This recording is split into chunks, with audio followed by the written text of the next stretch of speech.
Всем привет!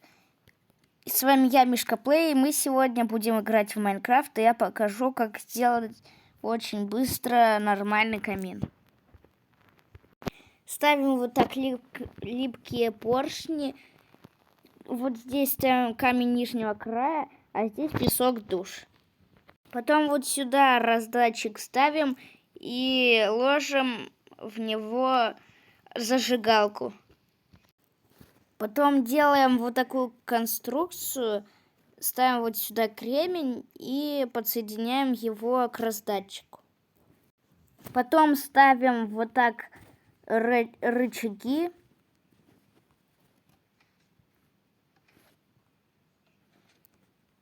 И все готово.